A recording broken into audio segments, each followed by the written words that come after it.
Welcome back to another Explainer. Today, we are diving into the absolutely fascinating and, frankly, fiercely debated world of historical Jesus studies. This is an arena where ancient history, incredibly rigorous textual analysis, and deeply held personal assumptions just crash right into each other. And honestly, whether you approach this subject from a totally secular perspective or a theological one, the academic struggle to figure out the actual origins of the Gospels is just a deeply compelling story all on its own. So think about it like this. We're essentially looking at the study of ancient texts as a 2,000-year-old crime scene, trying to discern what is verifiable, hard history from theological messaging or even outright legend. Well, it sets the academic temperature extremely high.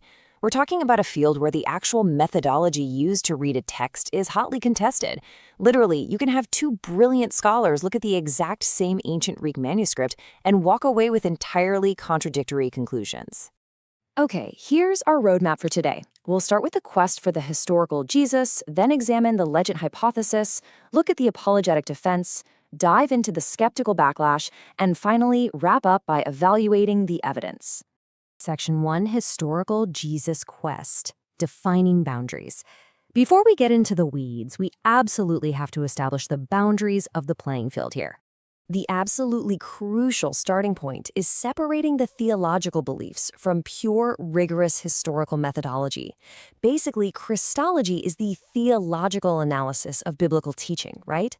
But the historical study of Jesus is different. It attempts to figure out what can be known about the human Jesus of Nazareth purely by treating the Gospels like any other ancient source. So in this specific arena, historians intentionally set aside or kind of bracket off any assumptions of divine inspiration, just to see what standard historical research actually yields. And the landscape of this research is just vast and constantly evolving. For example, there is a journal that chronicled 10 straight years of intense modern Jesus research, what scholars in the field often refer to as the third quest. There has literally been a flood of scholarly books written from every conceivable angle. You've got some arguing Jesus was purely an apocalyptic prophet, others saying he was a political zealot, and then those rigorously defending the traditional narratives.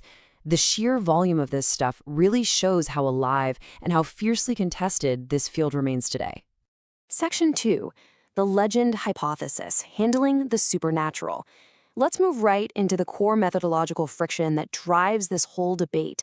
This really comes down to how you handle supernatural claims. On one side, you have critics who operate on methodological naturalism. Basically, they assume going in that historical events must have natural explanations.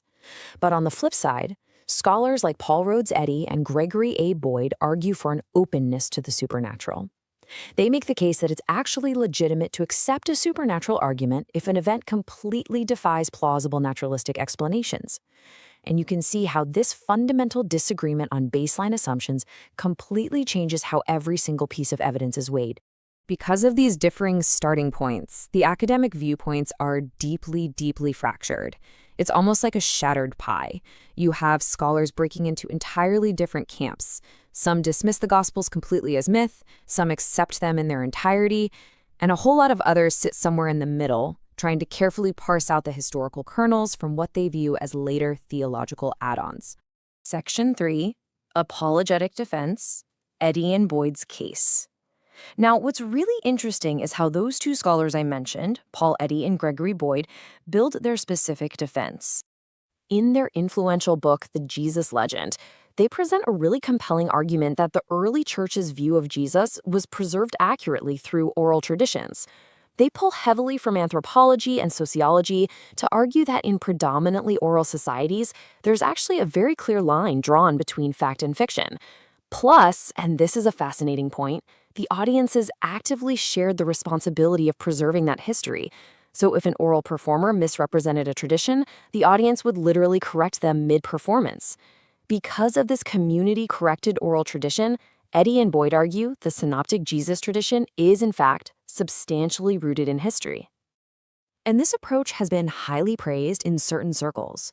Reviewers like Stephen J. Bedard point out that Eddy and Boyd effectively go on the offensive here.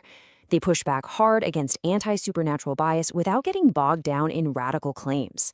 They tackle everything from form criticism to non-Christian sources, and they ultimately conclude that the evidence actually supports rather than refutes the historical reliability of the Gospels.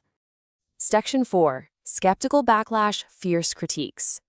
Now, if we're treating this like a true intellectual detective story, we have to rigorously examine the cross-examination, right? And the secular backlash to Eddy and Boyd's work is incredibly fierce. Just listen to this brutal critique from Neil Godfrey on the Secular Writer blog. He calls the book a hodgepodge of misrepresentations, obfuscation of contrary arguments, dishonest footnoting. Wow, talk about a massive pattern interrupt. Godfrey basically accuses them of deeply flawed methodology. He argues that because they are openly willing to accept supernatural explanations from the jump, their use of scholarly naturalistic arguments is entirely inconsistent, essentially accusing them of working backward from a predetermined conclusion.